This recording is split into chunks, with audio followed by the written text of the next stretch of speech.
Feeling overly opinionated. I lost in fantasy and I hate it. Welcome to the Overly Opinionated Podcast. Rest in peace to fallen kings, queens, and in-betweens. And free to guys. Hey, guys. Hey, guys. Hey, welcome back to another episode of Pretty Social Podcast. Hey, guys. Hey, welcome back to Pretty Social Podcast. Hey, guys. Hey. So welcome back to Pretty Social Podcast. Welcome to another episode of Overly Opinionated. What's up, Nikki? What's up? Nikki from Pretty Social is joining us to be opinionated. I'm so excited. Do you feel opinionated? I am very opinionated. Great. You want to give I don't know if you want to do a shout out. Definitely go listen to Pretty Social. It came out today too. Yes. Shout out Go to check Gabby. out Pretty Social Podcast. Shout out to my co-host, Gabby. It's Pretty Social Podcast on YouTube. If you want to follow us on Instagram, if you want to follow us on TikTok, Twitter, it's all the same, Pretty Social Podcast. And yeah, I'm excited to be here. Y'all first official in-person guest. I know. Super lit. This feels like a moment. This feels like a moment. History is made. Congrats on just celebrating a year. I know. Thank It's you. crazy. That's dope. I'm going to need you to get the mic a little bit closer. Uh-oh. All right. You catching up. So by the end of this video, you'll know whether you like it. So you might as well like it, subscribe, share it with somebody, ring the notifications bell so you know when we're coming out with new content just for you. Report us, man. Why you say that? Stop doing that voice. I have to do it. Bro, these white boy hair flippers be getting the views, daddy-o. Like, we need everyone, you know? Yeah, so we going to start off. I just heard this right before I left work today. Today is 9/11. Like, we're recording on 9/11. Rest in peace to fallen kings, queens, and in-betweens. The betting apps, DraftKings Sportsbook, had a promo. Don't make me pull out my phone. They had a promo. Okay. 3 New York teams had to win. And you get, like, boosted odds for this promo because it's 9/11. That's interesting. Interesting is a very kind way to put it. They was tripping, It's not happening though. but they had it. Wait, y'all don't see a problem with that? I get what you're saying. Like, not in honor of 9/11. You about to win a Insane. bunch of money. It was so crazy. Does that money go to, like, the families of the victims or something? Like, I don't understand. No, you know it don't. Darian is in. He wants to see this He parlay, like, bro. I'm about to hop on right now. So, for some reason, I don't care. That's weird. Like, I don't care. Like, sports is gonna happen. No, I'm not saying that I'm writing a letter to DraftKings. That's not what I'm saying. What I'm saying is I don't know who it was at the end of that table that said, yeah, we should, hit the button, send it. Like, whoever said, yeah, hit the button, send it, you got to be fired. You got to get out of here. Like, your sensitivity is way too low to be a decision maker. I think that, like, when I think about 9/11, now it hits me way harder because you think we was kids, and Oh, for sure. It never registered to me, like, what really took place. And maybe it was a millennial that doesn't fully, and it's not until now when I'm reading about it. Like, my daughter just came home with a paper she got an A on, and it was on 9/11. And I'm just reading through it, and I'm like, oh, my God, this is, like, horrible. And I'm like, but I lived this. I remember this. I was in the 5th grade, and, it just didn't hit back then when we was kids because nobody was telling us what was going on. We wasn't watching the news. So maybe that's what I would think. Maybe That's they just don't connect to it. That is crazy to me. I understand you not necessarily connecting to it, but you got to know that people connect to this. This is not something that you don't celebrate this with gambling. That seems like obviously you don't do this. Like, they have promos for Labor Day or something. They have promos for everything. Maybe set this one aside, huh? Maybe don't do this one, right? Like, I never asked you this, but what are your thoughts on, like, 9/11 though? what does that even mean? Like, do you care? What? Do you care? That someone murdered a bunch of people? Yes. What are you talking about? Well, I don't care, really, truth be told. Honestly, I don't care. So, I mean, hear my reasoning. So, Nikki said, "Get me out of now, here." listen, it's so crazy to me, like, because We have to tag them, bro. I get that. So the people who are just like, just sit at home, got the videos playing all goddamn day. What are you talking about? Went through, they play the What videos all day videos? long of what actually happened. The towers falling out. They play that all day long on 9/11. Do you know these people? What are you talking about?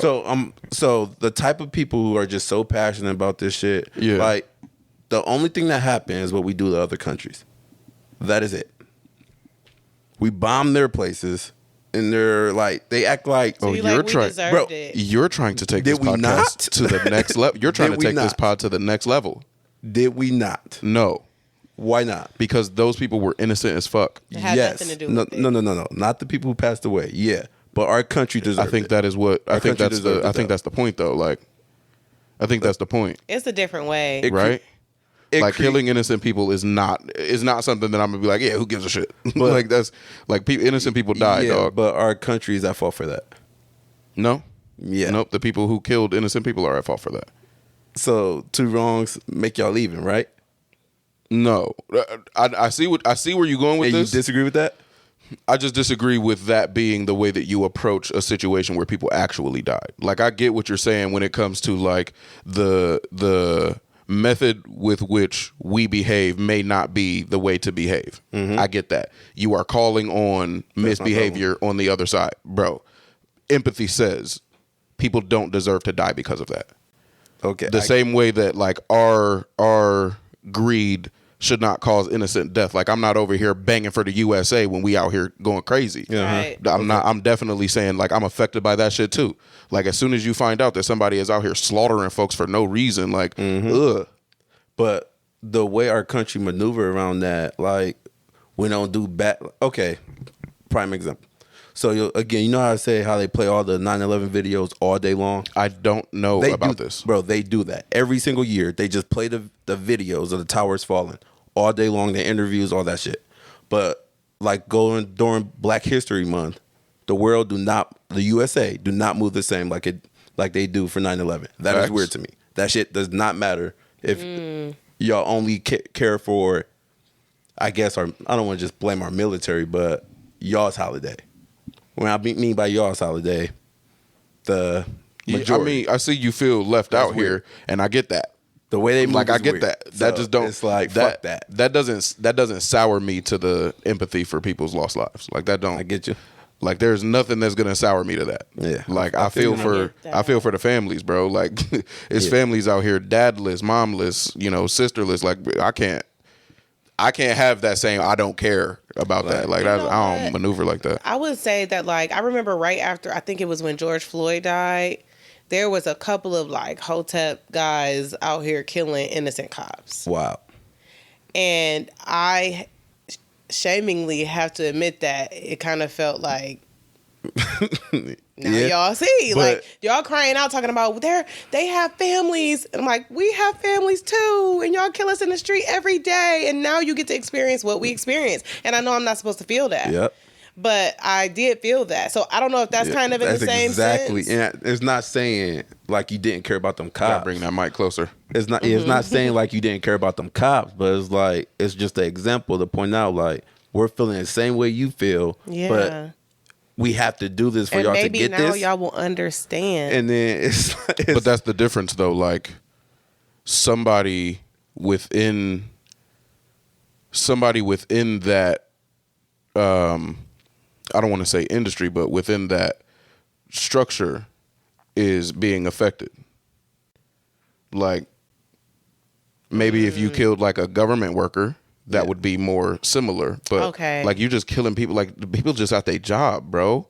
Yeah. Like, there's not somebody, like, they don't even have the power to do the thing that you are punishing America for. Right? They probably hate the thing that you punish. You know what I'm saying? Yeah. Like, it just, I don't know. It just seemed, They just and this, on a flight. it's crazy. I did not expect this to be controversial at all. I thought I was going to say, like, oh, yeah, ain't that crazy? I was going to be like, oh, yeah, that's crazy. We can just move right on. Like, I did not expect you to have bro. Every holiday, every time this comes around, I think about that shit so much, bro. That shit it's so weird to me. Like the world really stops on this day. Like that's all you see. With You say that. I have not seen shit. I haven't seen I have. seen a single thing. like Since I opened my eyes this morning, I opened my eyes this morning to open my phone to people replaying people's last phone call Yeah. from 9/11. And What are y'all? Who do y'all follow? This is just like a yearly thing. Now, Who do I don't know. Do you you want me to just follow? start sending you this shit? Who do you follow? it was on my my news notification and my For You page. News notification. The Washington Post. You don't Yeah, get those? Get those? Wait, what do you do Yep, to I not see, get them? I see exactly what y'all dealing with. What do you? Y'all being inundated. Y'all being What? inundated. Yeah, no, I don't get none of that. How? Wow. I don't get none. I don't even have the news thing on my phone. It just came with my phone. Yeah, mine too. I got that shit the fuck up out of there. But yeah, that shit is. I think about this shit. That's yearly, crazy. bro. Yeah, no, I don't see any of that. I opened my phone today and I saw Pretty Social dropped, and one of my homies was dadding. That's what I seen today. Yeah, Nice. that's. Oh yeah, no.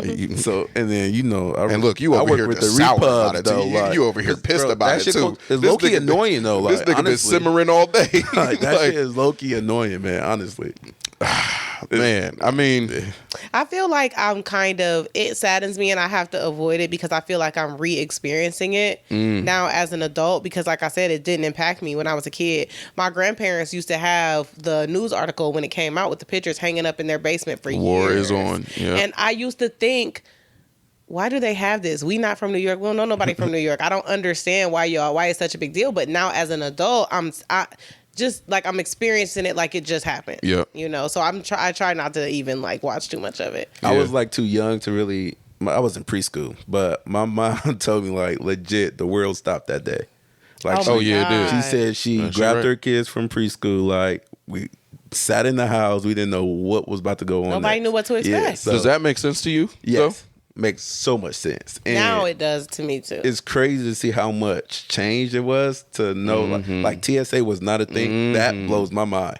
That you can walk Yeah. somebody to the airplane. Yes, sir. Yeah, I didn't know that was a thing. Yes, sir. Blows my mind. It's What crazy blows to my say. mind is that like that wasn't a problem before.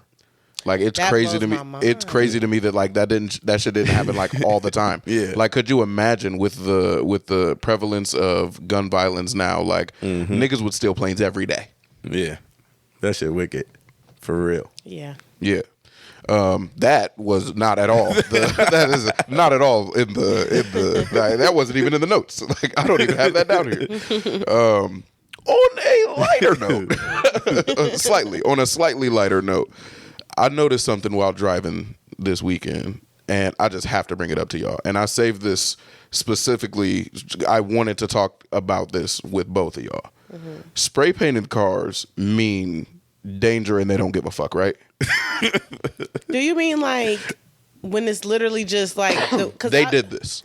like they look ashy? They or did this. something? Yeah. Like no one got paid for this. They made the car.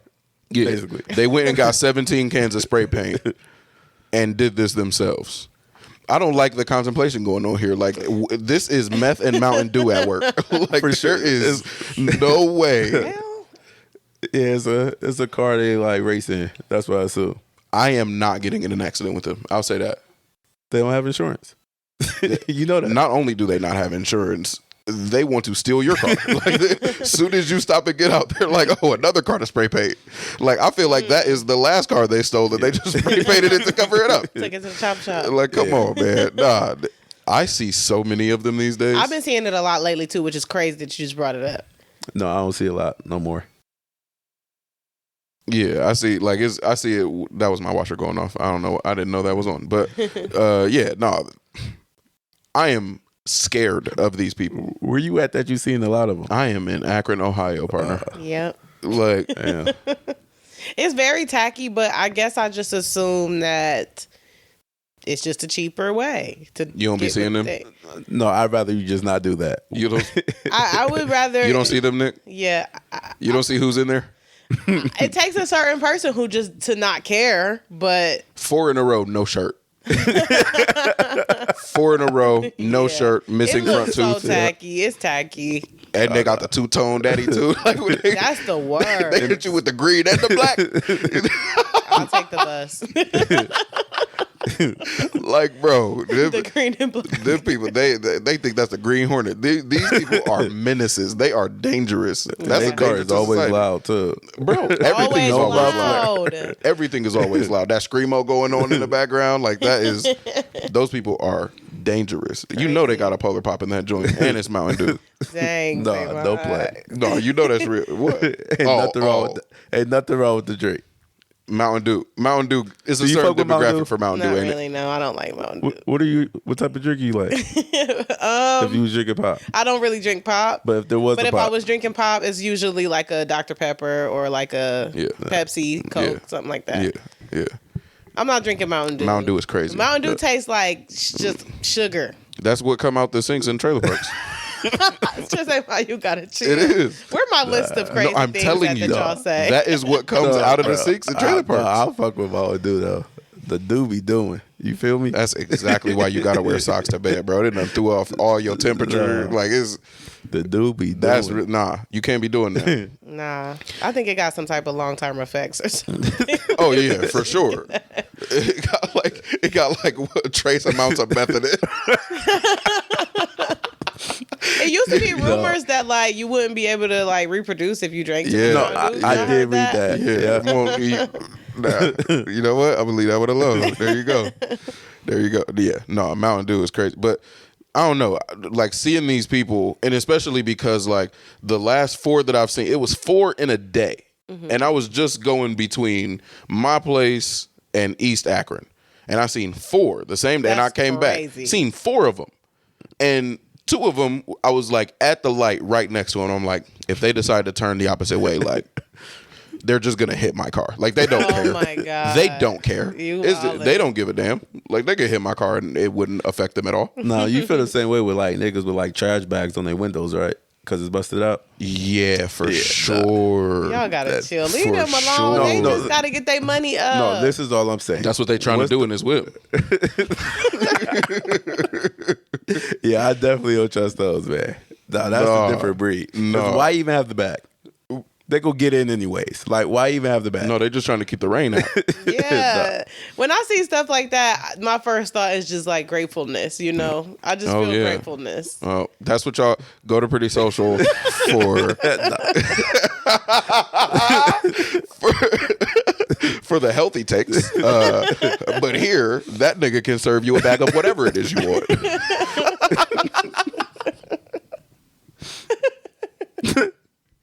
Yeah. So the other thing that I specifically saved for this episode was group chat rudeness.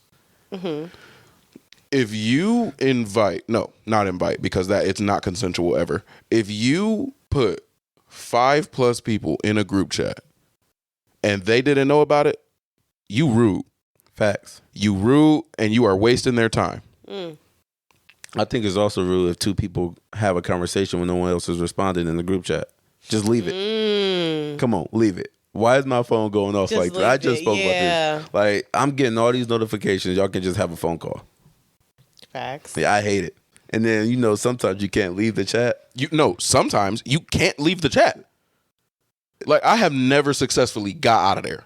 No, that's Like wicked. you can Silence it. That's not enough for me. I got 15 noties when I open my joint. Yeah, that shit is annoying. I don't. I don't know if I ever had been put into a group chat involuntarily. And if I have, it's only been like 1 or 2 texts. So it's not enough to where it ever bothered me. I got in one recently with work. And 2 Ooh, I would people- be so mad if I didn't work group text. I got sent an address, like we all going to the job site, and these 2 people just want to have a conversation. Like, bro, let's not do this. That's and then they got annoying. Android, so That's it's like annoying. it's green messages. You showing know, there's always an Android in there.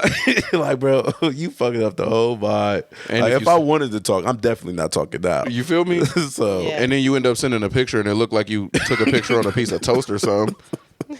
Like this, you messing up everything. And then, like, if you heart it, it'll be like It sends Nikki a whole hearts new a text message. A new text message. Yeah, that's annoying. I ain't gonna lie. yeah, And what's crazy is Nikki say that she ain't never. I have been in at least two of the group chats that I'm talking about. Have you in them? Yeah, but it's never long, drawn out conversations. I disagree. I have gotten texts separately from like a family group chat. Like it's way too many of y'all. And I've gotten texts separately like, hey, I'm just getting ready to shower. You want to come over? And I'm like, see, y'all, what is this right now? Like, how did you get here? Like you click the group chat and click the number you've never seen before. I'm not saved. I don't know you. Right. So I just want to take this opportunity to tell all the moms, grandmas, and aunties out there, I know that you think it's going to take too long. I know you're trying to save time. You probably got to worry about them kids. You probably got to organize the event that you're trying to get to. Take the time and text everyone separate. And if you know people in pockets, text them pockets separate. Even make like 3 smaller group chats, people that you know from where you know them from. And group chat, send 3 of them. All right?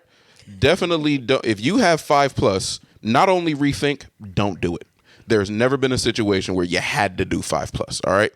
You were so passionate right now. I'm so passionate. I would just not respond. I don't respond to them. Now silence them. that sounds great, guys. That sounds great. You still got 15 text messages, and you have to interact. This is your RSVP. You either gonna be there or you're not gonna be there. You got like you got to say something.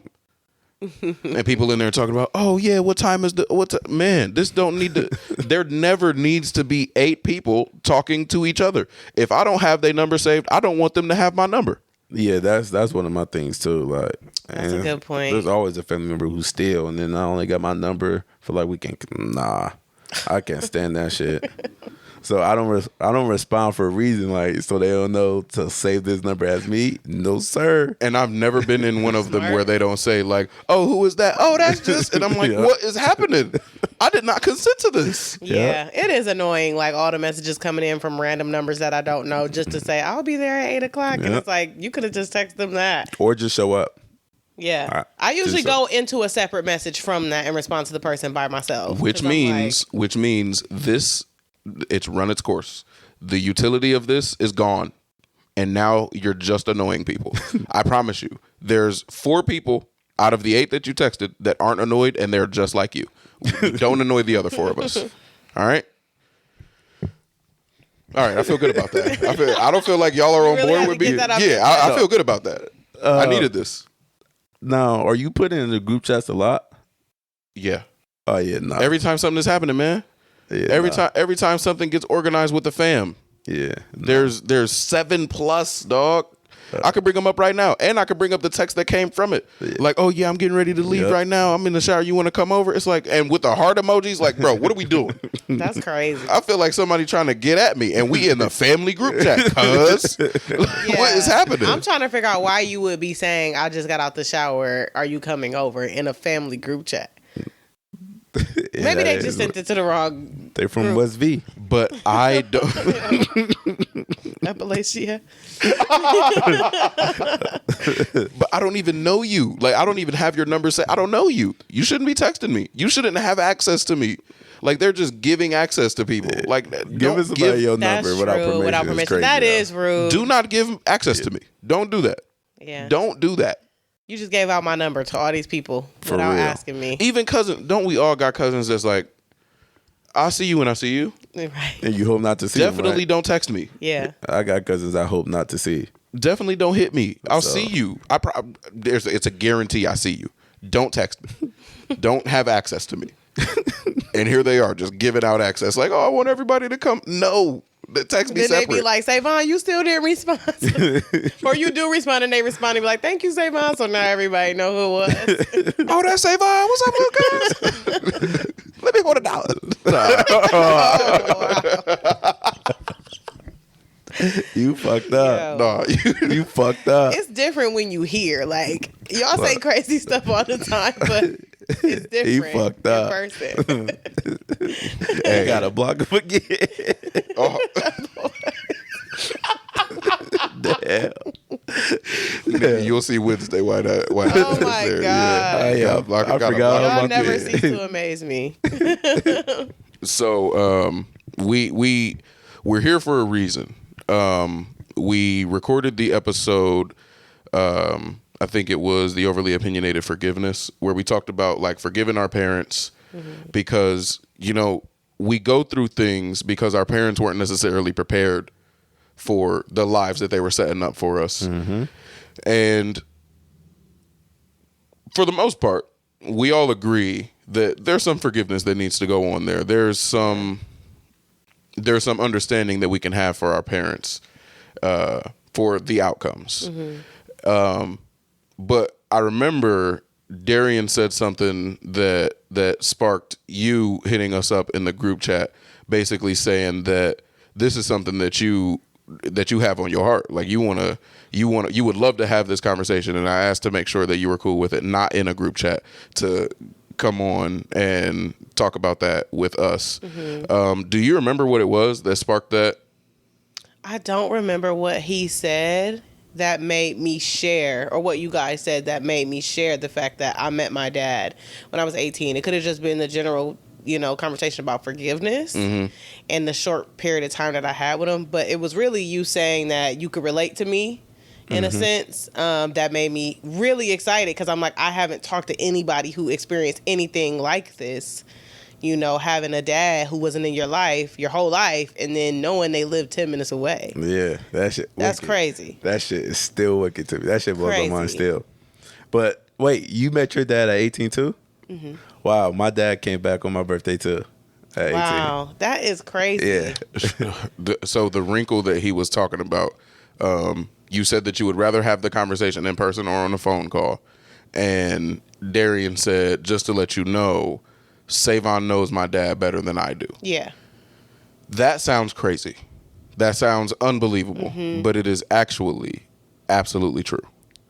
That's crazy. It's so crazy. I was like so curious, and I'm like, well, whenever we have the conversation, I'm like, how, like... So we found out... on accident, honestly.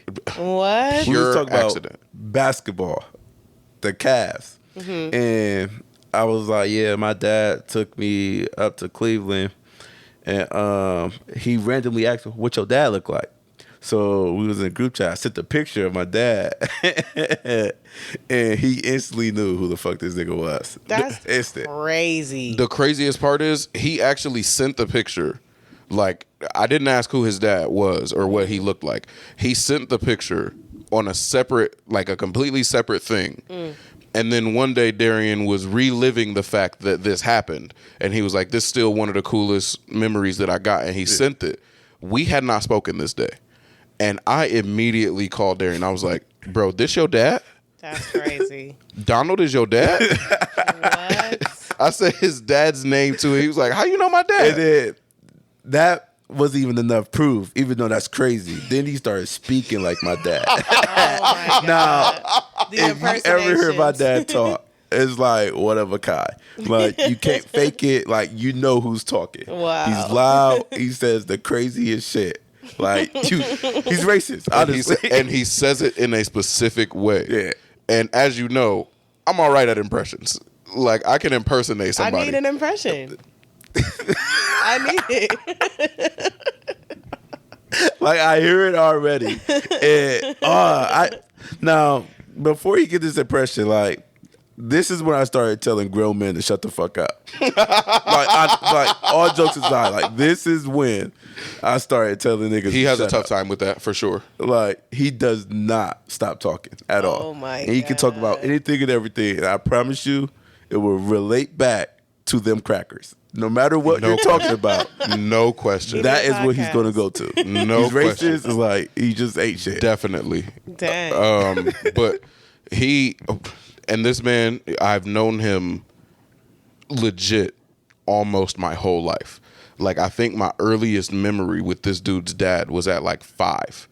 I think he and my mom went to like some automotive school or something. Mom, you can correct. Shout out to mom. What's up, lady? Big facts. I think they went to like an automotive class or something like that. And I was like 5 when I met this dude, and he just sporadically would show up at our house, rant for a solid 2 hours. Like, Oh my minimum gosh. 2 hours, minimum. That's And he's the only one talking here. Oh, wow. He won't let you talk. And Because I'll tell you something about Dr. Sims. When them crackers come to my house, they're going to meet this shotgun. that's how he talks. Yeah, crazy. I got this 12, and I'm about to tell you right now something about Donald Sims. So, you know how you said he was like 5, he could remember? So my earliest memory of my dad, I was like middle school. He said he was going to come get us, and the next day did not, and he blocked our number. No. I know he blocked our number because it went straight to voicemail. Like, only way. It rung and then went straight to voicemail after that. Oh, man. And then that's when he came back at 18. Like, I don't know what he did for a living. None of that shit. Until after I was 18, that's when he told me, like, what he got into. But yeah. How long have y'all known each other? So at this point, what was it, 2018? It was like 2 years? Yeah. So I got introduced to Savon by my sister.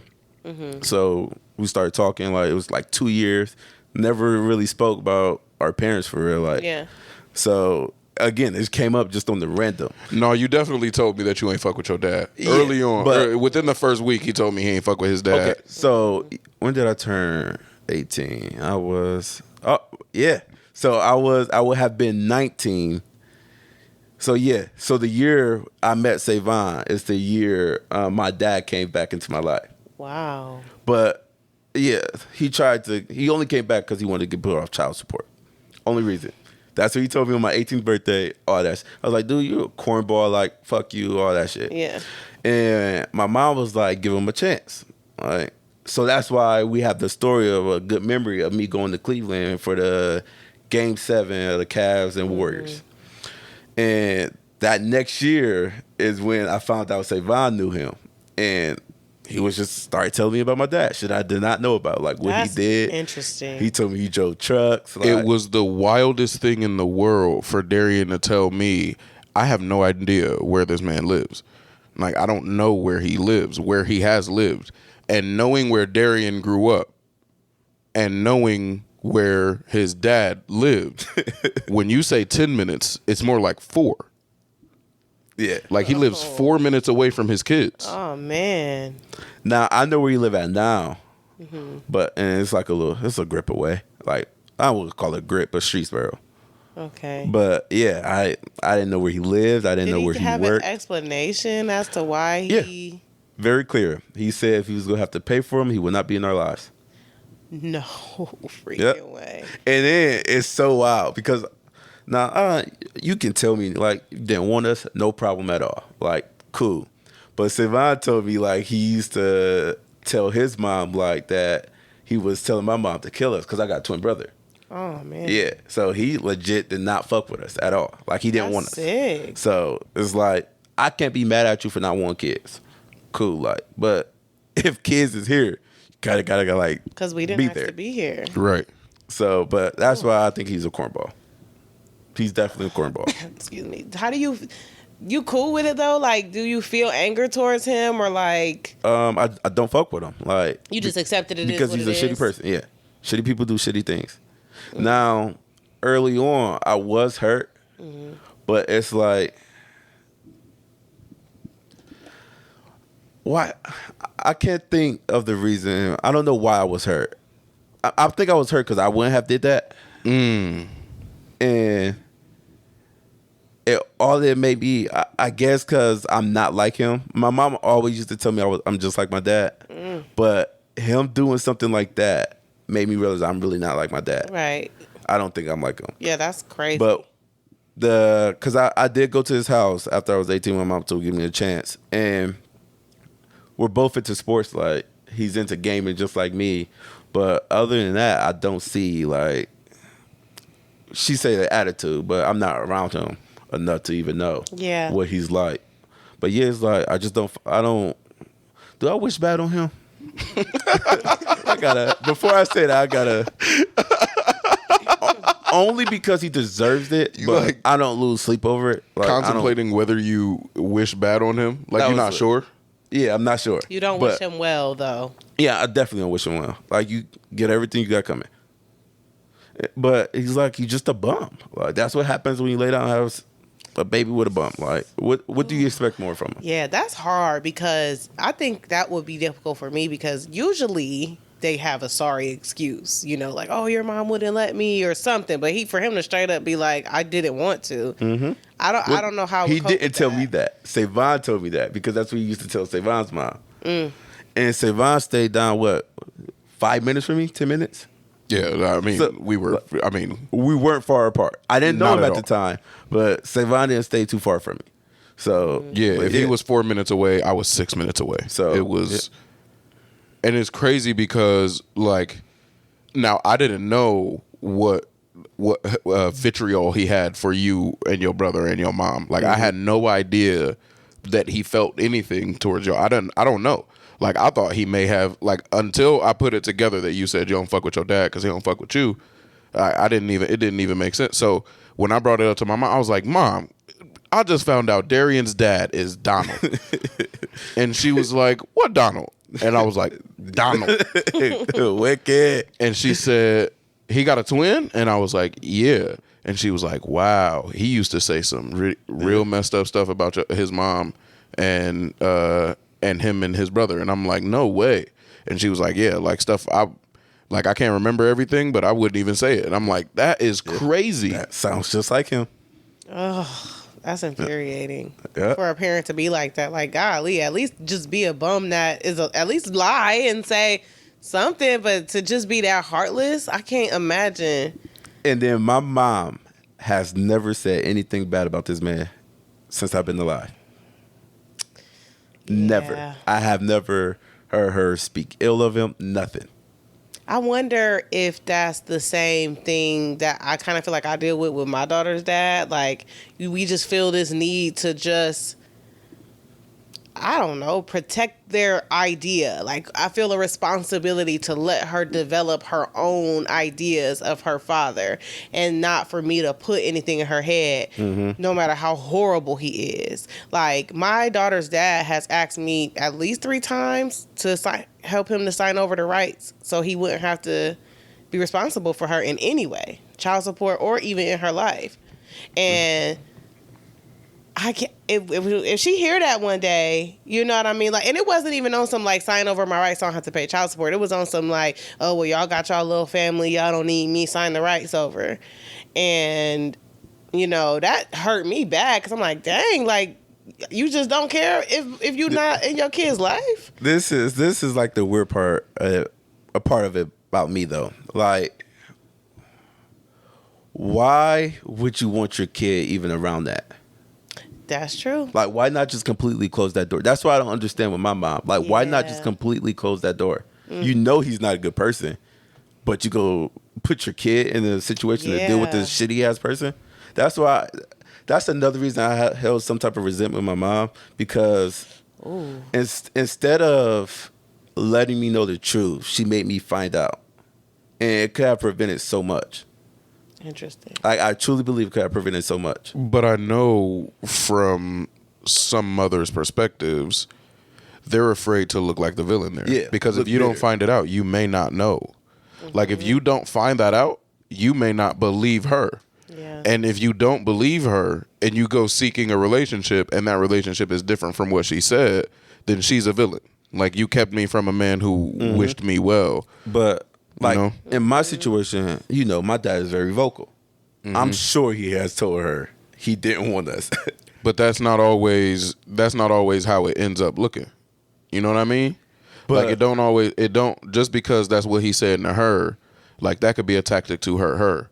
And then you come and you like, oh, Dad, I like sports and I play the game too, and he might want to spark a relationship with you now, and now you have a completely different version of your pop than your mom was telling you about, even though your mom was absolutely correct. Like, he is exactly who she said he is, but to you, he's portraying something else, so that, like, now your mom look mad crazy. Yeah. The moms it's a hard place to be in. You know, I just now for the first time started entertaining the idea of like, what if I close this door? And my daughter's about to be 12. And, you know, he may talk to her 3 times a year, every year since she's been alive, you know, and it just is a lot of stress and anxiety whenever he decides to pick back up and start coming around for a little bit, and then there's some sort of a fight because he got so much animosity towards me, which I never can understand. And so it's like the fight between like, do I just close this door? But then it's like, do I want that? I don't want my daughter to ever be able to say like, my mom didn't let me see my dad. Like, I don't want her to be able to ever say that. And it's like, I do want her to see that, like, he's doing this. You know what I mean? He's choosing not to. The door has always been open. It's always been open. You know, he's choosing not to walk. He's choosing to come through it whenever he wants to. And now I'm at the point where I'm like, is it worth it? You know what I mean? Like, is this What does somebody that I cost? want her to have a relationship? And how much does it cost? You know, so it's the first time I'm considering the risk of being like, you may look like the bad guy. But like you just said, I could be preventing some things. I could be preventing hurt feelings down the line of her expecting him to be somebody he's not, because she may be more naive than I and fall for situations. We just had a situation probably 2 weeks ago where she got stood up. She stayed home from summer camp for the day and to go with him, and he never came. I'm telling you, I was sick as fuck when I found out I was blocked. I ain't even gonna lie to you. Yeah, that's crazy. Sick. And you was in middle school. So you was old enough I'll never to... forget that. I was sitting on the porch and everything. I'll never forget that day, bro. So it's like... You would rather have avoided that. Yeah. Like... just say no, because you never know if he coming or not. So just tell him don't worry about it. Long as you move with the best intentions for your kids, like, it's like it's not... It doesn't guarantee, like, your kid won't be mad at you, but... You can always say you move with the best intentions, though. And I don't think my mom did that when it came to my dad. I really don't. I think she just wanted to stay out of it. Man, it's... I don't want to say this to combat you, but I just hope you don't ignore Nikki's perspective here as a possible other way of looking at it. Like, Nikki is saying, like, she wants to protect her, but she also doesn't want to be the reason that they don't have a relationship. Like... She doesn't want to be the catalyst for there not being a relationship. And then later on, her daughter be like, well, why don't I have a relationship? Oh, because I didn't let you. Now, okay, as a mother, like, do you give, like, strikes? Like, how many strikes is enough? Because, again, like, what my dad did, that would have just been 3 strikes right there. Like... Yeah, I think that... Like I said, I honestly, after a conversation with Savon, it was so foreign to me that you said that, like, you know, to even consider closing that door, because I know so many women who never closed the door, who just tolerated and tolerated and tolerated. And I've never even considered that. But if we're going to talk about strikes, I feel like the strikes should have happened when you told me you wanted to sign off your rights. Or the strike should have happened. Automatic 3 right there, yeah. Yeah, I feel you on that. Yeah, that's major. That's extremely hurtful, because it's like, you willing to just throw her away because you having a hissy fit right now because I don't bend over backwards and do whatever you want me to do whenever you want me to do it. It don't work like that. Y'all don't have a relationship. I think my biggest thing was that because they didn't have a relationship, I wanted to take baby steps. And he didn't like that. He felt like... this is my kid. This is my kid. Bring her over here now. And I'm like... Honestly, that makes sense, though. Because it is his kid. But, like, she lives under my roof, bro. Yeah, and I care about her safety, and I care about her comfortability. Do I feel like he ever put her in a situation where she wasn't safe? No. But I know my child. She's very shy, you know, very just quiet, and I don't want to shove her into something where she's going to be scared, nervous, and uncomfortable. I'd rather us hang out together, her warm up, and she get to know you, and then she feels comfortable going off. But it was like, I'm coming to get her right now. And I'm like... It's not a good time. She's not here. You need to let me know ahead of time. And it would be stuff like that would set him off, you know. But I think it was some of those major comments like, you know, I want to sign over my rights. Or from the very beginning, I got a paternity test immediately because he said one time when he was mad at me, like, oh, I don't even know if she mine. And I said, yeah, we're going to end that. I don't want you to ever say that again. We got a paternity test immediately. But it's stuff like that you just say when you're mad. And I just feel like for you to want to hurt our child because you're upset with me, that where I should have been marking strikes. Yeah, so I'm firm with the strikes, honestly, because like if you missed the time you said you was going to call her, okay, I get that. But to stand somebody up and then block them, like you are out of here. And then it's like doing that. As a kid, I feel so stupid because he could have called me a month later and said he was gonna come get us. My dumb ass would have believed him. And my mom was gonna just sit there and let me believe. You don't know that. Bro, I know that. You don't know bro, that, I man. know that, man. She gave an excuse why he ain't answer his phone. Like, I didn't know what the block sound is. Like, because you start 6-7 sometimes and it rings ironically. Like, come on now. Like, I'm not dumb. So she would have let me believe that shit, bro. So it's like being in that position as a kid and then now having the kid. Man. Oh, 3 strikes, you out of here, man. You out of here. So what was what is the similarity with Darian's story and yours with your pop? It's similar, but it's also very different because I literally didn't even know his name or anything until I was 18 years old. I was actually told that somebody else was my dad and that he was in prison, and that's why I would never meet him. I was 18 one day, and my mom and my aunt, who was at the time just my mom's really close friend, but I found out she was my aunt that day when they told me that my mom's very close friends, like we have a group of people that are so close to us, very close family friends, very close family friends. And I was told that these women who have always been like really close to my mom were my aunts because their brother was my father. I found that out that day. And did you know their brother before this? No, I don't remember ever meeting him, which is crazy because I knew most of their family. I think that we kind of connected because some of their family is from Alabama, some of my family is from Alabama. So up here we connected with the closeness, but they was always like friends of the family. And it was 2 women who my mom was especially close to, and one of them I grew up with her son. We was like cousins. We called each other cousins, even though we wasn't cousins. But he felt like my cousin. We the same age. We grew up together and everything. Come to find out, my mom had a kid with their brother.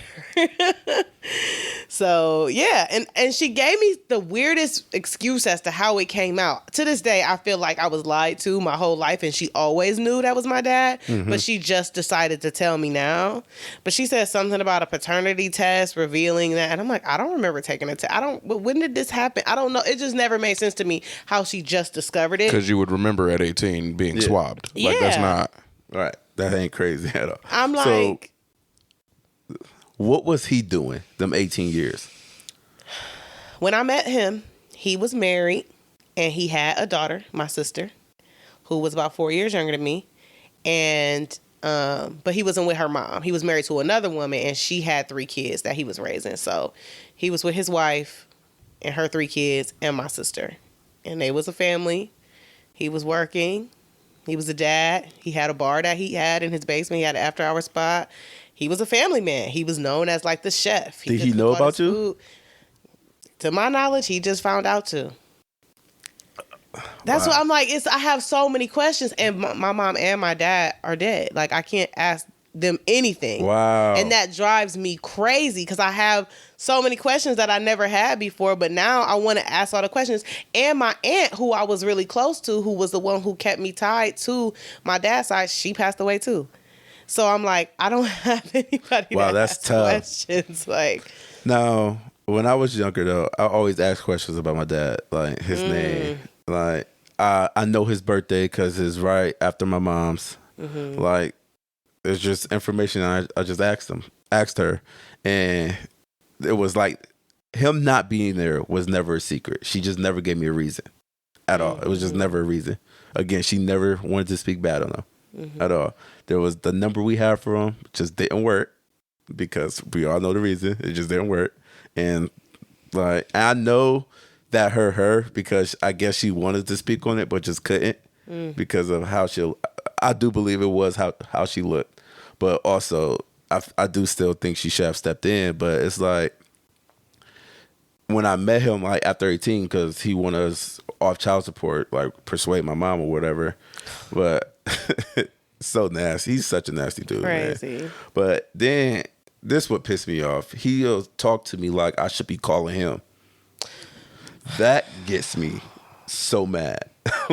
Like, Man. bro, that is not my responsibility. Yeah. Like, you're the father here. Like, I went through that too. Like, the responsibility was put on me a lot to make the relationship happen from my dad and my mom.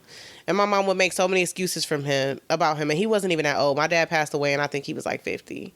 But she would be like, oh, he's older. He don't know how to use that phone. I'm like, he don't know how to call and text. Like, you have to call him first. You have to go over there. And but I think the sad thing about it is I never had a relationship with his wife. And she made it very clear that she was not happy about this news. Very clear that she did not want me around. And I think that just off my experience, I think that my dad was actually very excited about me. When I first initially met him, I was so excited. I was excited about having a sister. I was excited about siblings. I was excited about even my stepmom. And Really? yeah, I was lit. I literally ran out of there and called my best friend like, oh my God, I just met my stepmom. She's so pretty. I got a sister. She looks just like me. Like, I was so excited. And they literally slammed the door in my face. Wow. Because my dad, when I first met him, he seemed so open. He's like, oh, I'm going to teach you how to cook this. And he like gave me a tour of his house and like everything. And he seemed really excited. But I think that over time, his wife being so cold and so uncomfortable and so negative, and who knows the conversations they had in private, drove him to become more distant, you know? And so I have some resentment toward her that we weren't as close. And then it frustrates me that my mom will always try and force me to be the one. And I'm like, I get that he just found out, but at the same time, you're still the dad. Like, I would feel like if I just found out I had a kid, I would be working overtime to build that relationship. Yeah, that's such a tough one. And it's weird because when my dad came back, I had the complete opposite. Like, I don't want to meet any of your other kids at all. And I remember like my sister got a different dad than me. They started meeting their dad's side of the family. And I just had no intentions of doing that. Like, I'm just not interested at all. Was he involved in his other kids' lives? Yeah. Oh my God. That's tough. Yeah. But it's he did exactly what he told my mom he was going to do. If he had to pay, he was not going to be here. He told her that. So it sounds like he almost did it in spite, you know what I mean, against her for putting them on child support. Well, he didn't want kids though. He didn't want us. So that was just his excuse. But yeah, he wasn't gonna be around either way. I think so. So it's like, yeah, and then when I don't think he worked anymore because I'm pretty sure his wife, because I know they got married like 2000. He told me his wife worked for some Ford Motors or whatever, and she pays his child support. I don't think he worked because he gonna have to pay all in child support, and I think that's why he's just off the radar. I should say. She pays his child support. It's fucking crazy. Yeah. That is insane. But how much do you think 2 kids would be for child support? I would say probably like around your time growing up, maybe $500-$600. My dad was paying $200 a month. Oh my God. Bro, like He was getting over. That's nothing. Nothing. What is that getting? That's like a week and a half of groceries. Like, I want you to understand, a pair of forces is $90. It was $90 when I was growing up. Like, what is that really getting? That's no help with the rent. That's no help with. It is nothing. So I look at it as his kids was worth $200, like, and he just wasn't there. If that makes sense to you, bruh, I do not want any That's parts crazy. to deal with you. And you wasn't even paying it. Your wife was. So, So yeah, my dad is a sick dude. So both of these situations, y'all see it as this was mishandled. Like this was mismanaged by the people that you trusted, as well as there was a failure on the side that you didn't even know. To what extent do you feel forgiveness is warranted? And that's for both of them. The person you trusted, your mom, and the person you didn't even know.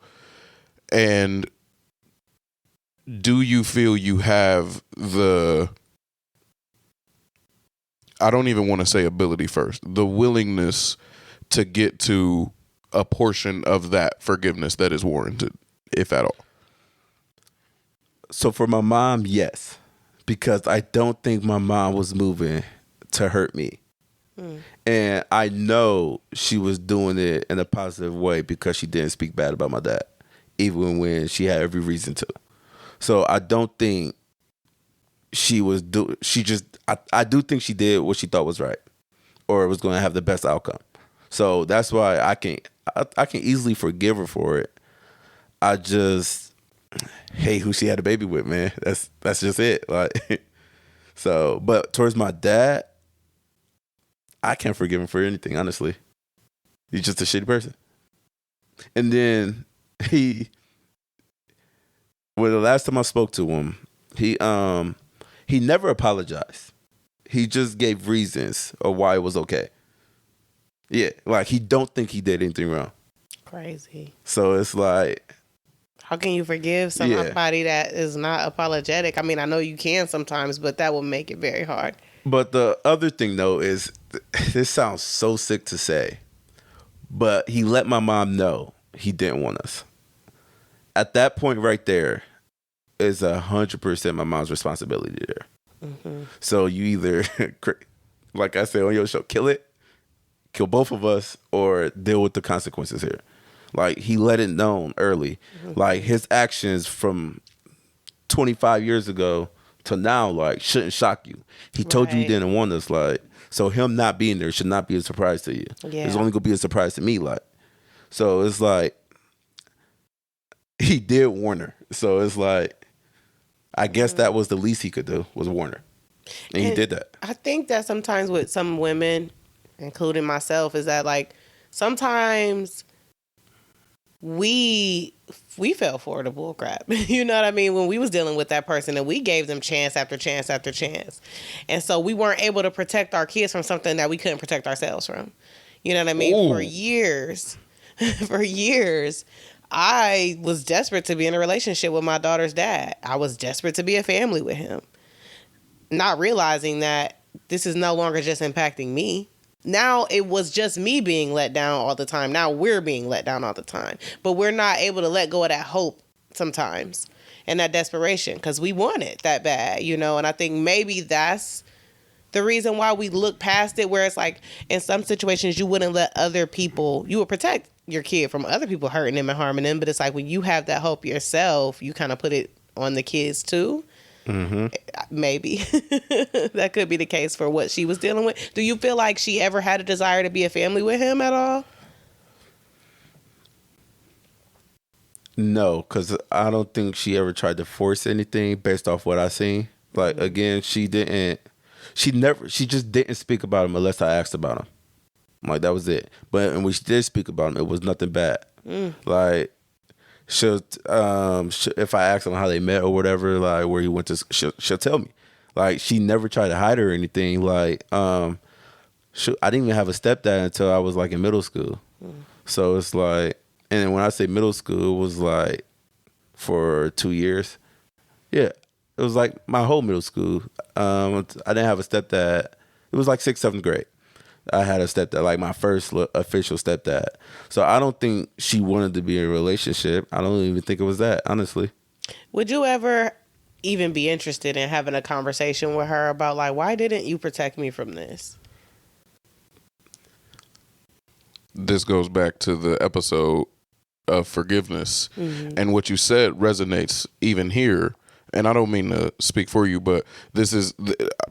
I'm actually glad that you asked, because this is months and months after we recorded that episode. And on that episode, he said the difficulty that he's having forgiving his mom for the things that she did is that she doesn't think he deserves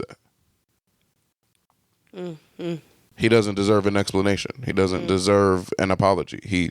She's the mom. She was moving the way that she was moving, and like, you gotta take that. You the kid. Yeah, you see that a lot with parents too now. But maybe there's been progress. I don't know. Mm-hmm. Yes, there has been progress. But now that I'm thinking about it, I feel like I have a new answer to that. And the reason I think she can't answer me on that, because I feel like we wouldn't be here if she did that. Like. And I think that's why I have my stance on abortion now.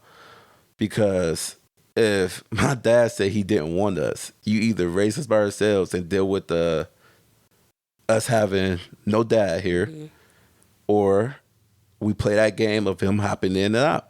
Like, that's the options here. We either not be here or we deal with this. So it's like she made the decision she wanted her kids.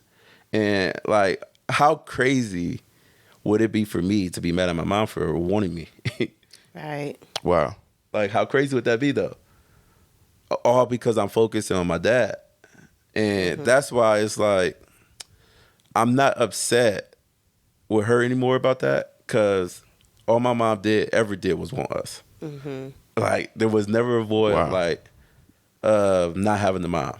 But it's just weird. I want to blame her for my dad, and it's not her fault. It's just not her fault. Yeah. Yeah. And moms, I think in those cases do deserve grace, because you just don't know what you don't know.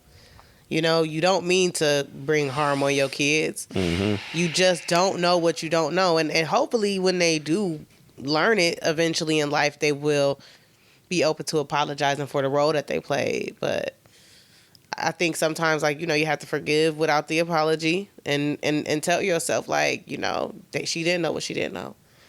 And then it's not like she got pregnant by my dad once. Like, she just happened to have twins. Like, so it's not like she kept dealing with him. Right. So it's like, it is what it is at this point. So, Nikki, do you feel that your mom and dad deserve forgiveness, and that you're willing to offer them that? Yeah, I do. I definitely feel like that about my mom. I think I just feel frustrated because it was a lot of unanswered questions that my mom left me with. And like, I dealt a lot growing up with like identity issues, like not feeling like I really knew who I was. And I think a lot of that came from a whole half of me missing for my whole life. And I never asked questions. I didn't ask a single question. I didn't ever understand why, when I would see people so upset about not having their dad in their lives, I didn't feel like he was missing. I would watch shows where people reconnecting with their father. Like, I just felt like something was missing my whole life. And I always felt like I didn't understand that. I'm like, my mom literally does everything. I have everything I need. And my grandparents had a huge hand in raising me. I never felt like it was a piece of me missing until I was grown.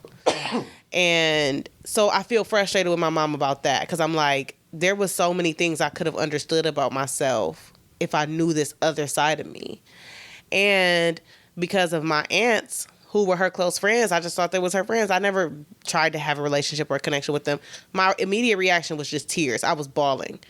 And the first thing I remember thinking is like, I have this whole family I could have been close to. My aunt was standing right there. I'm like, I could have had years of being close to her. And that was robbed. I was robbed of that because I didn't know any of this. And then I have the animosity of like, how long did you really know? So I'm dealing with, you know, forgiving my mom for letting me just be clueless about this for so long and never telling me. Now my dad, I'm just coming into even blaming him, because for so many years I blamed his wife. I was like, she's the reason why we never had a relationship. And it's just now getting to the point where I'm like, wait a minute, he was a grown man. Like, he was a grown man. Because my dad was very soft-spoken. He was like really kind, really a good person. But he still was a grown man. You know what I mean? Put your foot down and be like, this is my daughter. I understand. I don't know if it was because my mom was like, well, she just like that because they never had any kids together, whatever the case may be. But I'm just now coming to grips with like, why didn't you make that happen regardless of how she felt? But I get also like how much strife it could have caused in his marriage and his household. You know, they've been together forever. I'm just new, you know, and she didn't seem to care for my mom, you know, so I want to forgive my dad for allowing his wife to drive that wedge between us. Like, one of the things that was the hardest for me was my dad's funeral, because, you know, they're going to show pictures of the family and the family sits on the front row. I have never felt so left out of anything like I felt that day. I felt like I was just a random, like I was a coworker of his.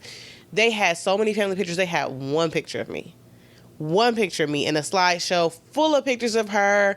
They said my name, but you know, she didn't even acknowledge me. I was literally treated like I was an usher or something. And my mother-in-law went with me and she told me that she felt that, you know, and she just was like, I'm so sorry. Like, I felt that. I felt it too, and I was just there to support you.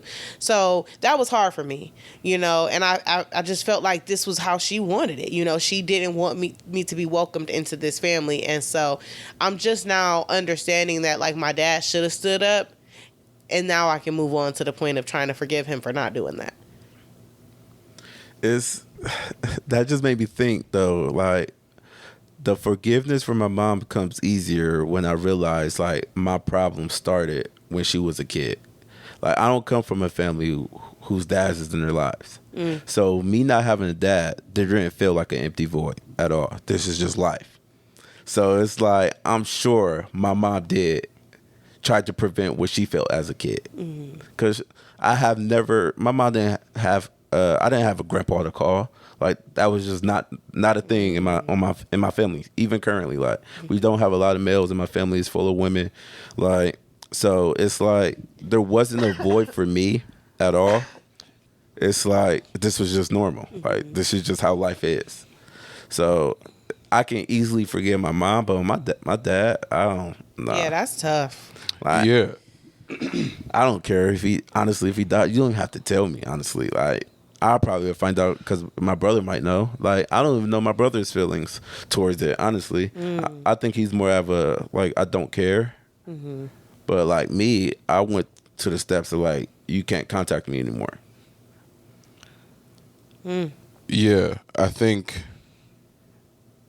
we tie a ranking of forgiveness to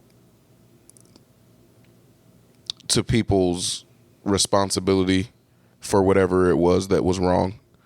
And I think you guys seem to be, because you have such empathy for your moms and because they are not the ones to inflict the pain, it is so much easier for us all. And the same thing with me. Like, I have a relationship with my dad, but I definitely empathized with my mom way stronger. I sympathized with my mom way stronger. I have a much closer bond with my mom than my dad.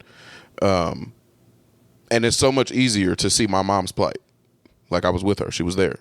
She was the one who, even though I feel that may have been a mishandled situation, it was a situation that, I got to see other situations where she's absolutely acting in my favor. Like, for the most part, everything she did was in my favor. And it makes it so easy to give her grace on this one. But I think she played her role. And I can't discount that. Like, when I'm thinking about this, because I try to see it from my dad's point of view, being that I know he was just a participant in this situation too. And, he made his decisions as well. But my mom definitely played her role. You know what I mean? Yeah. But like you said, though, she was there. Like, my mom left that on the table for my dad to be there, and he just didn't show up. Yeah. So it's like, I can't forgive you for that when you had the opportunity to show up and you just didn't. Absolutely. And that's not what I'm not saying that you should. What I usually say, though, I think applies here. It may not be your fault, but that don't make you blameless. Facts. And when it comes to choosing somebody to have a child with, that is one of the most important decisions one can make. And I think people, like, even the women that we love so much, they're our mothers, they made those decisions frivolously. And that's why I said, like, if there was something I can say about my dad, he told her. Like, he didn't want us. And my mom continued to have us. Like, what more of a sign than that did you need? But yet and still, you put the responsibility on your pop. You see what I'm saying? The responsibility is your pop's. Even though he said, this is what's going to happen. Don't do this. Yeah, and that's why I said, like, the only way, like, my mom could have solved this problem is me not being here, abort both of us, or we just deal with this hurt, this pain, like, and because she wants us. And it's like, it's hard to be mad, again, like I said, for being wanted. Right. Like, and that's where I'm stuck at. Like, you wanted me, like, and I'm mad at you for that, and that's kind of crazy.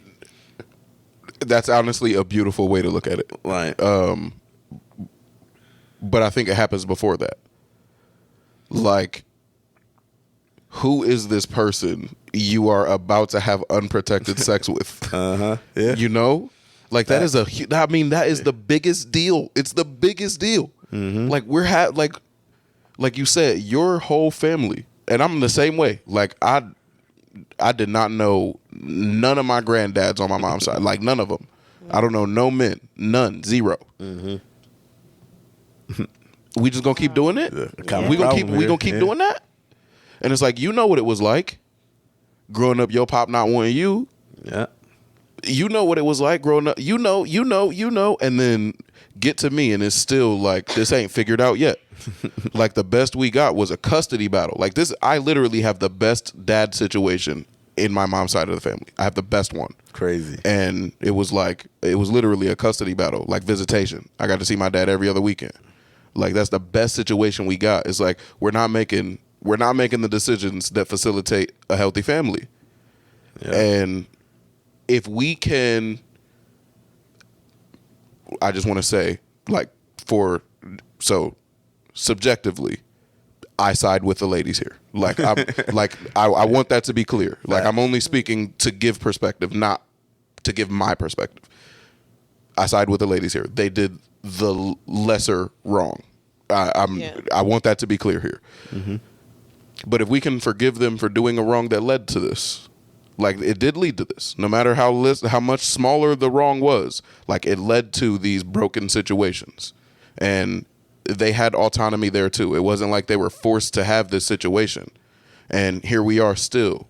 But the only reason I think I have that soft spot, like you said, for the ladies is they made a wrong decision and they're still showing up. Yeah, and they stuck through it. Facts. Like, what more stand up than that? But that's the thing, though, Darian. The decision that led to this is making that wrong decision with somebody who wasn't going to do the right thing. You made that wrong decision with somebody who was going to do the wrong thing. If you decide you're going to rob a building, right? You and your home, you want to go rob a building. You pick the nigga who already shooting at people. He's shooting at people for funsies. And you choose him to rob with, and now somebody died. You got to go to prison too, bro. So, like, that's on you too, bro. Like, you can't, we got to make decisions. Yeah. We you know? Like, these are the type of things that you got to think about. But when y'all get out, is you going to continue robbing banks with him? Or are you going to be like, it's probably not a good idea?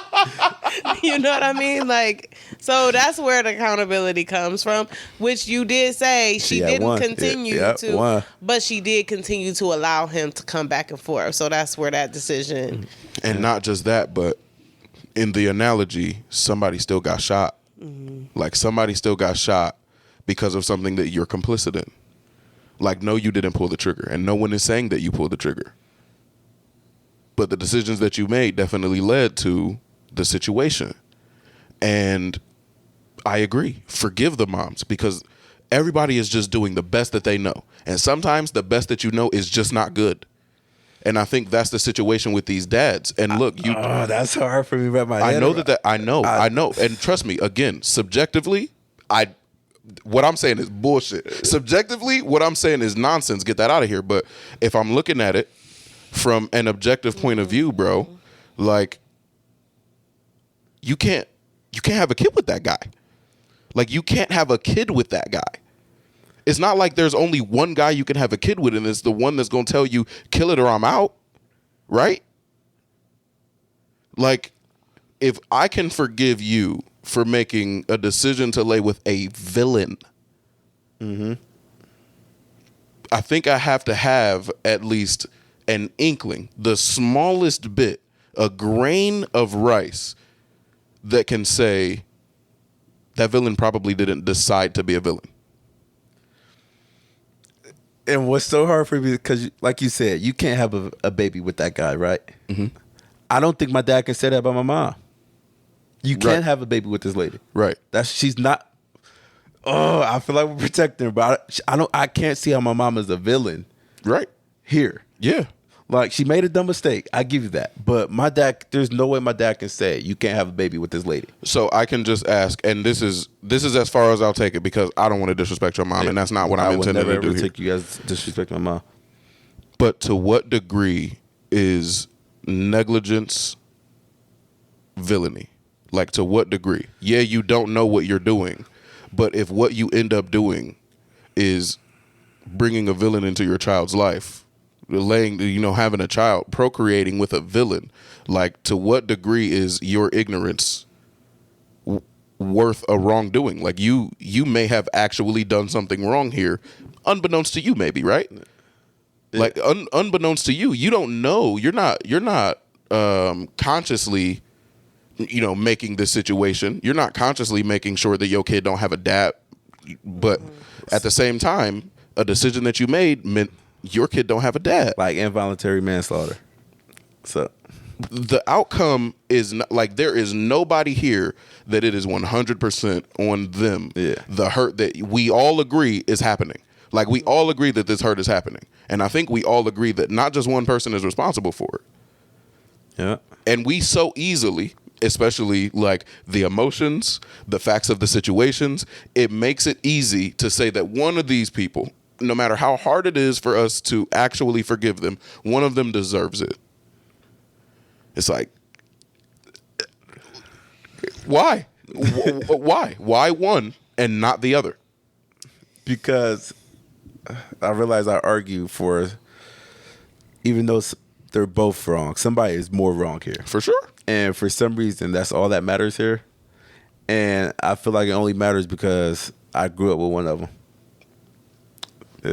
I grew up with one. Yeah, I feel like in your situation, it would be very hard for me to forgive my dad. Like, I feel like you need to throw hands with him. Totally. Like, now, listen, like, I absolutely agree. And because I know him, it's even more true. Like, trust me. No, I'm being dead serious. He's not a good guy. It is. Don't Like, sound like. and regardless, like, just the fact that, I mean, you are willing and able to take care of kids. Like Darian says, he told my mom that he didn't want kids. All right, cool. But you got kids and you stepped up when you had kids. It's like, you owe down. And look, I'm not saying that the perspective that I'm sharing is my perspective, and I'm not saying that it's one that I would act on. But I'm just saying and not just here's a perspective. I think that there is like an objective piece to this, where if you're going to be upset with the person who shot someone in this robbery, wouldn't you be upset with the person who orchestrated it? Like, wouldn't you? Like, I mean, they told you which house to go to. They told you who had the shit. They made the whole plan. It's like, you can't in these particular situations, like, you cannot have one person doing the wrong without the other person allowing it. Yeah. And I think that there is, like, again, not your fault. Blameless is past you. You don't get to be blameless here. And we have such easy empathy for these ladies in our lives because obviously, like, they earned it through all the other shit that they did, through their dedication. Absolutely. Not just trying to right their wrongs, but, like, they stepped up to the plate. Mm-hmm. Like, even if they don't see it as a wrong, like, they know that, all right, I'm activated now. Because while we were suffering, they were suffering too, raising these kids by themselves. My mom went to nursing school full time with 2 kids. She made it happen. And they got to it. They made magic out of it. Mm-hmm. Yeah, I think it's easier for me to say I know I can get to, and I am forgiving my mom for a plethora of things. And this is just something that's new for me because obviously she passed away in 2020. And so now I'm working on forgiving her for all the unanswered questions that I have. And for her being the reason as to why I struggled so much as a kid. And then for my dad, I think I can forgive him too. The person who I have like the most resentment towards though is his wife. Like I just feel so much anger towards her. I was like, I don't even know why I would forgive her, but I know forgiveness is for me. And it's like one side of me is like, obviously, you should forgive, but the other side is like, she was pure evil. Like I was a 19-year-old girl who was so excited about meeting her and her kids and my sister and my dad. And now I just think about, I have flashbacks to that day when I met them. I came over, I sat in their dining room. My aunt took me. I can't remember. I think my mom was there, but I know my aunt was there. And it was like just big family pictures of them everywhere. And I was just like a little kid that was just excited. And I was just so happy, and she was just smiling in my face. And then, like, when I leave and then I see the behavior after, I just think about, like, that was all fake. Like, that was fake. You just did that because you felt like you had to, but you hated that, and you hated me. And you made sure that nobody else wanted a relationship with me. So, yeah, it's like getting past my anger towards her. Yeah, and I think that for the most part is why there are like blind spots in our realm of forgiveness. Like there are certain people that we don't think deserve forgiveness, and even if we accept that they may, we're not willing to give it to them. And I think it's just because like our emotions get involved, man. And some people, they're just not worthy of my forgiveness. And I'm just as bad. I promise y'all, there are some people that are just, I canceled them. Like they're gone. Yeah. They're like, fuck you for good. And it's nothing, like I got nothing for you. And I don't care that you're a human and you make mistakes the same way I make mistakes. You suck. You affected me this way, and I'm donezo. Peace. And like, that's just how it is. It's life. But I can acknowledge that that's the opposite of the healthy way to go about it. But I don't got to be healthy all the time, man. I'm about to have Ben and Jerry's when y'all leave. Yeah, it's just that way. Sometimes you know, I think me and Gabby may have said it before on the podcast, but it's like knowing better doesn't always mean you do better. Facts. You know, because I feel like I know better. As a Christian, I am called to forgive. But it sounds easier than it is sometimes. Yeah, for sure, man. Especially because like, and this, I say the same thing when it comes to like therapy and cognitive behavioral therapy. And like, you know, you have the tools to make better decisions. You have the tools to change the way that you think about certain things. And all that shit sounds great. But once there is the input that causes this reaction, like that input changes everything. Yeah. And these experiences that we've all lived through, man, that changes everything. Like there's nothing that cognitive thought can change about the way that I feel when I recall these memories. Like there's nothing that's going to make Darian forget being left standing that day. Like there's nothing that's going to make you forget that cold shoulder at your pop's funeral. Like there's nothing that, no matter how we're supposed to respond per our growth, there's nothing that can stop us from feeling. Like there's nothing that's stopping that. There's nothing that's stopping that. Yeah. And our feelings talk, man. Like They do. as much as we want to control them, as much as we want to put them in a box, man, our feelings talk. And this is not a conversation to make anybody feel bad. This is not a conversation to make you think that you're doing anything wrong. I just want to talk about these things because I think we have our ideas, we have our reactions, and we don't think about them. We don't evaluate them. We literally just, this person wronged me, fuck 'em, peace. And it's like, I'm with that. Trust me, I'm with that. It makes sense. Trust me, I'm with it. But I'm also with going in, evaluating that, and whether I think I'm wrong or right, it's still fuck you, by the way. But at least I know that I'm doing that. At least I'm doing that cognitively. Like I'm not just a slave to my brain. I'm not just a slave to my brain. Like I am in there tinkering with my past decisions and even my emotions that lead to those things. And if that happened, we'd have way fewer situations like this. Yeah. Facts. And I think like when you talked about, you know, just being able to forgive our moms, one thing I think about a lot is my kids and how I think I'm doing everything, you know, to avoid them feeling how I felt as a kid. But I feel like no matter what I do, they're going to grow up and have things that, you know, just like we all can say, I wish my mom did this. I wish my mom hadn't done that. Because my mom was this way, I am this way now. And I think about that all the time in parenting. And I'm like, what am I doing that she would be 30 on a podcast talking about she hate that her mom did and it messed me up and it made me this way. So I try so hard, but I feel like we're not perfect. Like there's no handbook to parenting. You only know what you know, you know? Yep. I think that's beautiful though, because this is one more step, and I think we said this in the last, this is one more step closer to better. Like we're not getting perfect, but we're getting better. Like if your great grandma were to hear the things that you complain about your mom for, she'd be like, she got nothing to apologize to you for. For real. Like, she got nothing to apologize to you for. The same, I feel, and I know that you're not this type of person, but I wouldn't be surprised to hear one of my little cousins when they're 30 saying, "Oh, I wish my mom hadn't," and all of us in here being like, "Is that it? Like, oh, you wanted a cell phone at the age of 9? It sounds like your mom killed it. Like, you got nothing to complain about." And you know, I think there's definitely something to that. We want progress. And I think the reason that we brought it up is because you were saying that it was hard for you to forgive when you felt like so much wrong was being done. And it's like, yeah, but progress was made for sure. My mom tells me things that she dealt with. My grandma told me things that she dealt with. And at every step, we're getting better. We're not getting better enough to not have any trauma, but I don't know that that's necessarily possible. And as long as we're making the strides, and this is the first generation where that is an intention.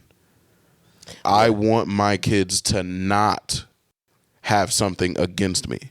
I want my kids to grow up mentally healthy. This is the first generation.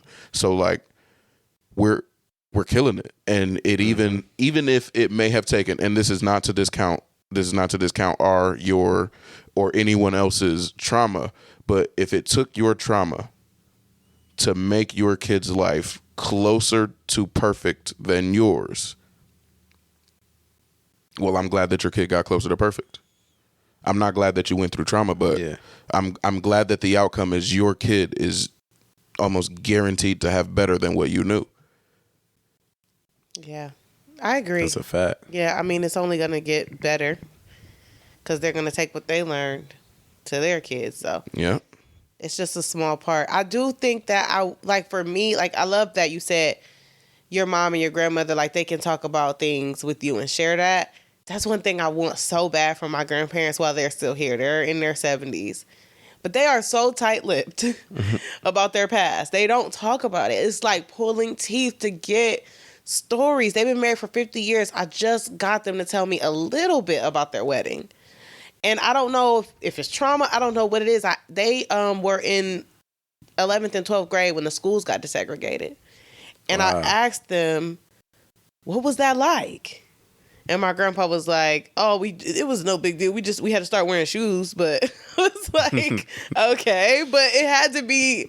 What was that like? All these white kids who never seen black kids before, and now y'all in their classrooms. Tell me what that was like. They're very like little teeny bits when I try and get into their past, and I'm like, I wonder how much knowing the things they've been through would help my parenting, or if I even need to know. What I got from hearing my grandma's stories is it's kind of make you grateful. Like, you don't think about the problems you don't have to deal with. You don't think about the problems you do have to deal with. Yeah. So, like, growing up, my grandma was always in the picture. Like, every Christmas, she stayed in our house. Like, it's like, that's just was our routine. Like, we stayed up, sleep at her feet. When my mom go to work, we're at grandma's house. Like, so we spent a lot of time with my grandma. So it was like always stories like, so like problems she had, I don't even think it would have been a problem. I don't have to deal with this like at all. Like, yeah. So that's what I think you'll probably get when they do start telling stories. But also, I feel like you got to remember, like, sometimes they don't want to speak about it. What if it hurts to speak about it? Yeah, that's and what it's I think. like, it's not a good memory to remember, but it might be for you because you get to know about your family. But it kind of hurts them just to tell the story. So it's not, I wouldn't be too against them for not trying to share because it could be something that hurts them. And I get that. As well as we're just, as much as I wish I was, we're just not entitled to anybody else's secrets. We're not entitled. And that's hard to accept because I almost feel like I am.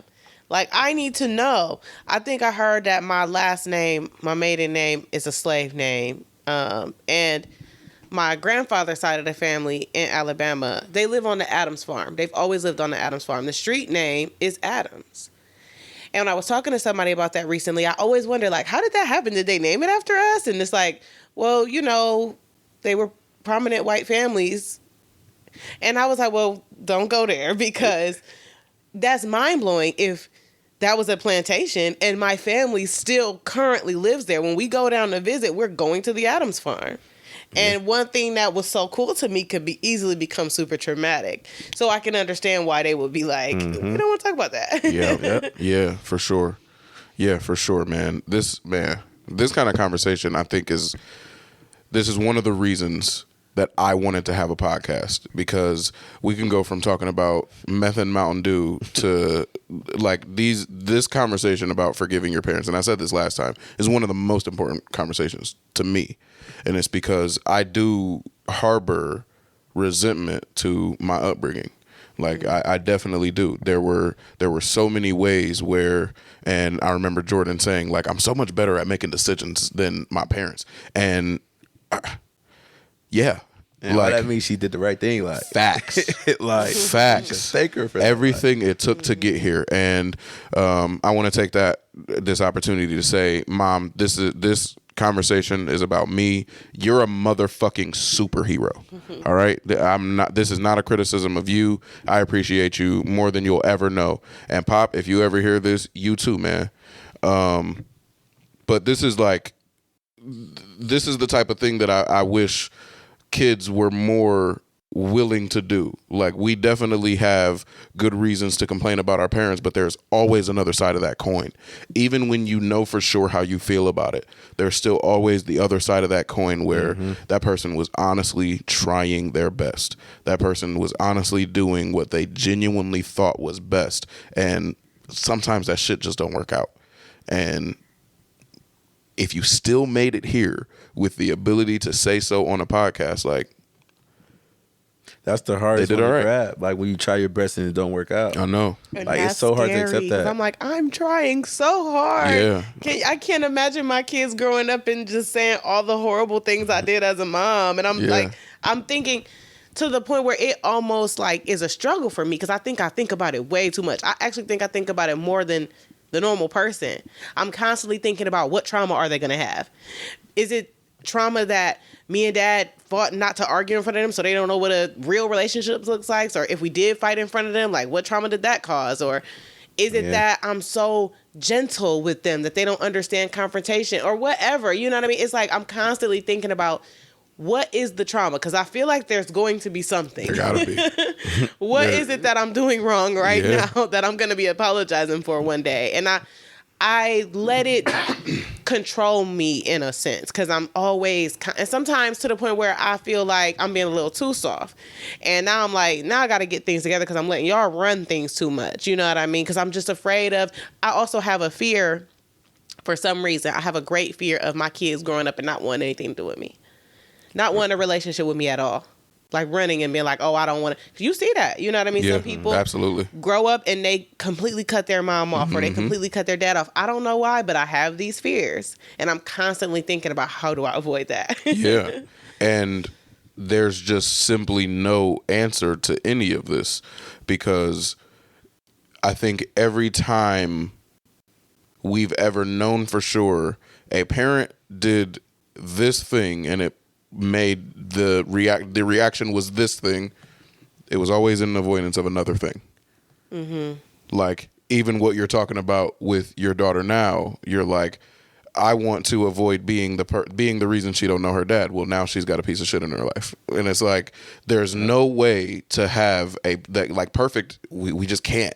We don't have the ability to land on perfect. So you got to pick the one that you feel most, like Darian said, like you striving for the best that you know, and we just got to trust that shit is enough. Yeah. And I know sometimes we're wrong, but I think people in this room are doing all right. I think people in this room we on the right track. Except for Darian, he never see his kid. But yeah, Nikki, you want to give a shout out to Pretty Social one more time? Yes, you guys. Definitely go check out Pretty Social Podcast. We drop a new episode every Monday. We go live every Wednesdays. It's Pretty Social Podcast on YouTube, Instagram, and Twitter. Shout out to my co-host, Gabby. Shout out, Gabby. to y'all, for real. Buy a shirt, and if you want to also buy a motherfucking shirt, and like, subscribe, share, hit us up. at the Overly Opinionated Pod on Instagram, at the OO Pod Boys on X, or the Overly Opinionated Pod at gmail.com. For the geezers, see y'all next Wednesday.